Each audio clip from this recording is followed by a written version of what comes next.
Welcome to the students of class 11. Students, today we are going to discuss the numerical problems of the chapter Motion in a Plane. So students, I hope that you have enjoyed the full chapter clearly. So here we are going to discuss the numerical problems. Beforehand, please like, share and subscribe our channel.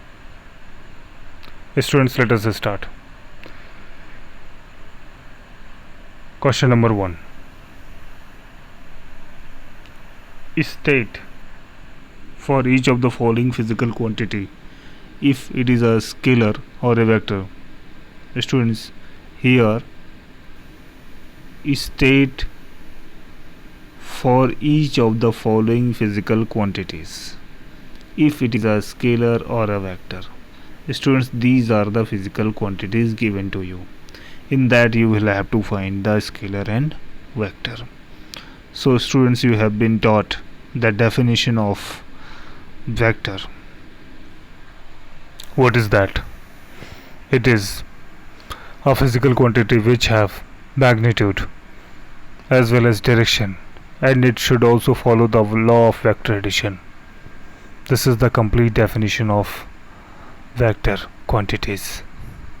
So students, volume has no direction, so it is a scalar quantity. Same way, mass is also a scalar quantity. Speed is also a scalar quantity. Now acceleration. Students, you have been taught that the rate of change of velocity is called acceleration, and it is often positive and negative. When velocity increases with respect to time, then acceleration becomes positive.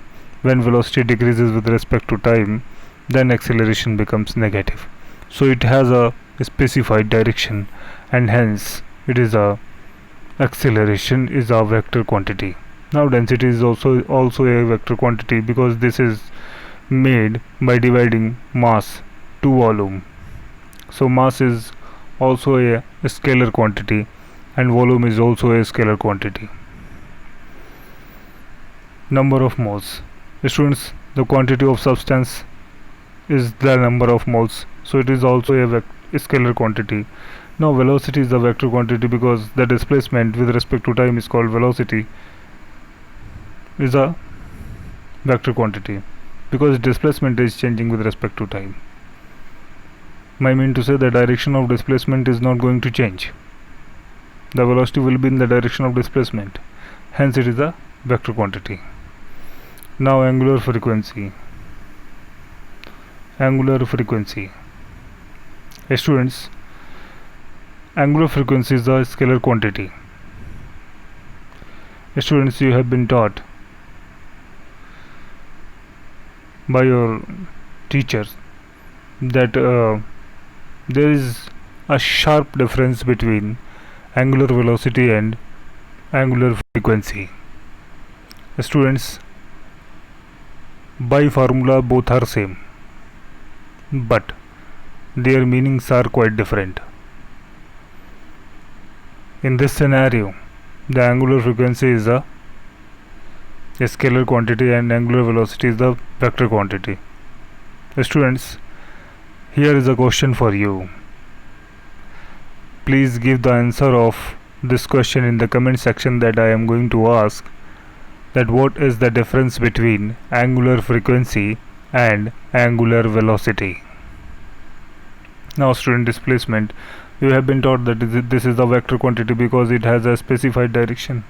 Angular velocity is also a vector quantity. So here students, in this answer I have segregated these two things, scalars and vector. Here I have mentioned all the scalars, and here I have mentioned all the vectors.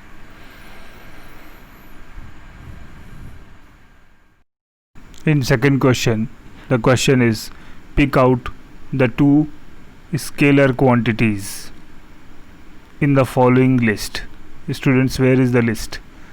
This is the list: force, angular momentum, work, current, linear momentum, electric field, average velocity, magnetic moment, relative velocity.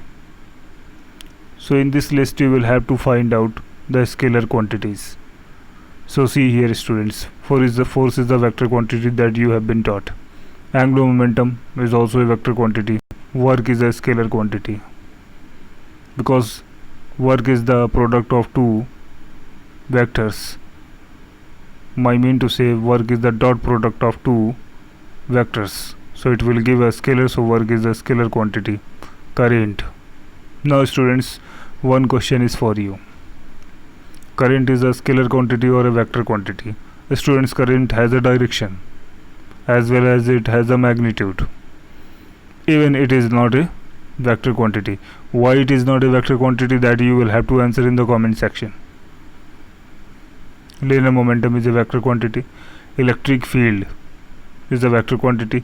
Average velocity is a vector quantity. Magnetic moment, this is also a vector quantity. Relative velocity is also a vector quantity. So here students, work and current are the scalar quantities in the given list. Now come to the question number 3. Students, pick out only the vector quantities in the following list.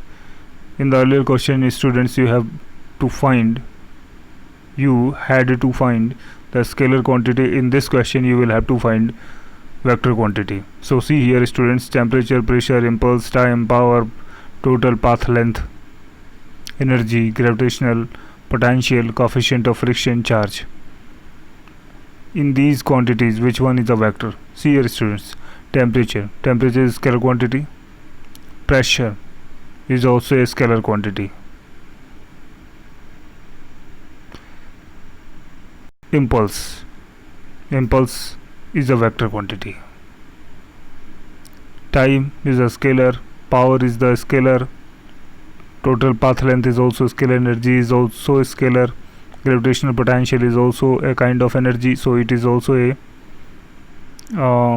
scalar. Coefficient of friction is also a scalar. Charge is also a scalar. So one quantity is we have, this is impulse, it is a vector. Now students, come to the question number 4. State with the reason whether the following algebraic operation with scalar and vector physical quantities are meaningful. Students, what is the asking of this question? The asking of this question is, if you will perform the algebraic operation between two scalars or vectors, if they will give a new physical quantity, then in this case the operation will be meaningful, otherwise not. So come to the point A.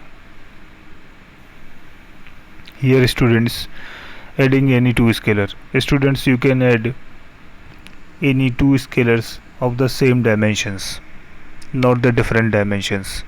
I mean to say, temperature can be added to a temperature and length can be added to a length. Length cannot be added to a temperature. So in this case, you will add the same dimensions scalar quantity. In the same way, you will get the same dimension scalar quantity. So this operation is meaningless, because here in this case you are not getting any new thing. Suppose you have added length to length, again you will get length, so dimensions will be same. So here in this case you will not get a new physical quantity, so this operation is meaningless. Now come to the points B. Adding a scalar to a vector of the same dimension. Students, vector can be added to a vector, scalar can be added to a scalar. So here this operation is again meaningless, because we cannot add a scalar to a vector. Now come to the point C. What is it? Multiplying any vector by any scalar, it will give a meaningful physical quantity. I mean to say, this operation is meaningful or not? Yes student, this operation is meaningful, because let us take example f is equal to ma. Here students, f is a vector quantity and acceleration is also a vector quantity, and mass is a scalar quantity. Here in this case we have multiplied a scalar with a vector and we have got a new physical quantity. We have multiplied mass with the acceleration and we have got a force, a new physical quantity. So this operation is meaningful. Now students, come to the point D. Multiplying any two scalars.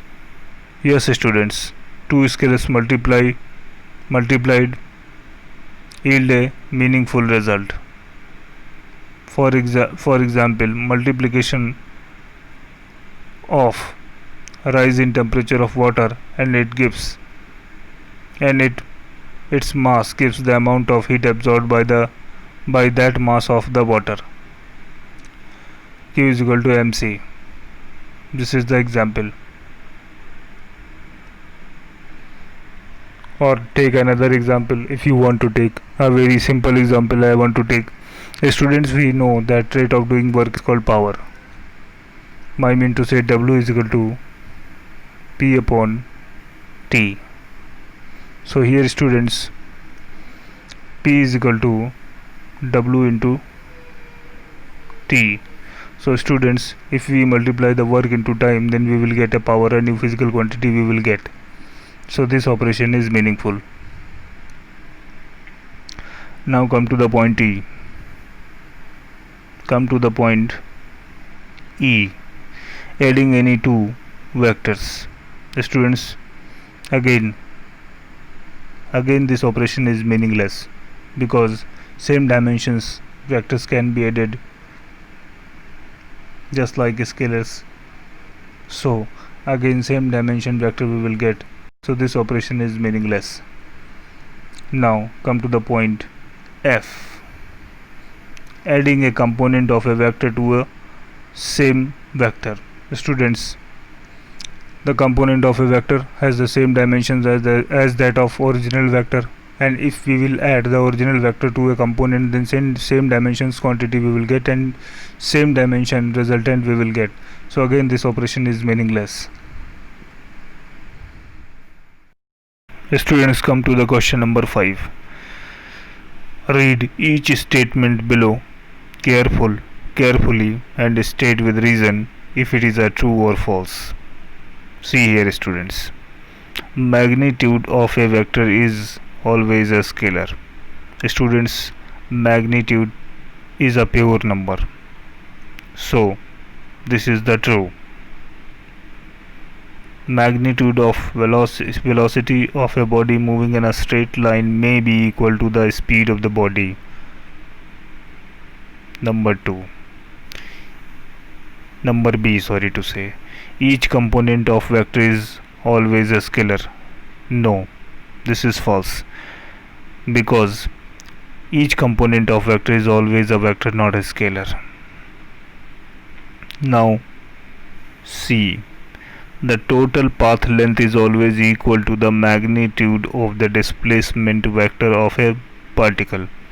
False, because total path length can also be more than the magnitude of displacement vector of a particle. See here students, let me explain to you. Suppose this is the point A and this is the point B. So we can reach directly point A to point B via this line, or we can go through this path. So if we will measure the path length of this path, then students, this will be more than that of displacement, because this is the displacement. Direct distance from A to B is the displacement, not this length. This is the path length.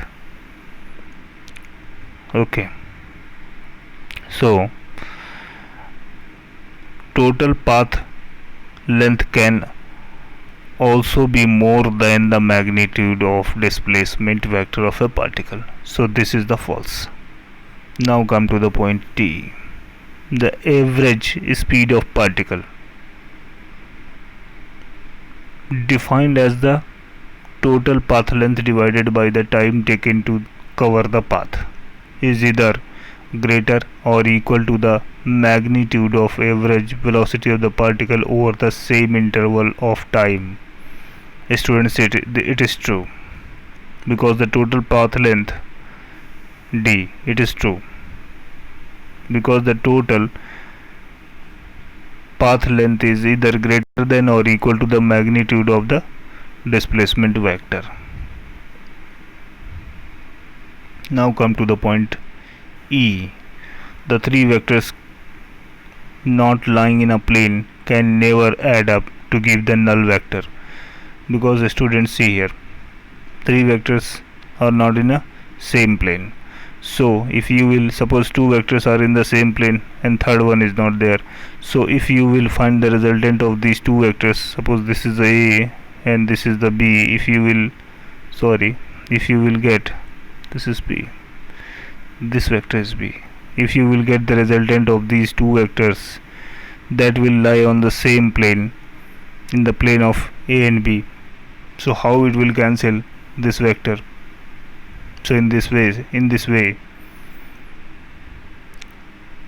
it is true, because this is because the resultant of vectors will not lie in the plane of third vector and hence cannot cancel its effect to give a null vector.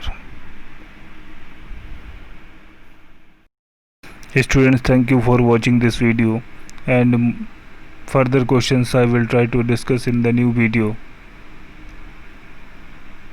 Thank you.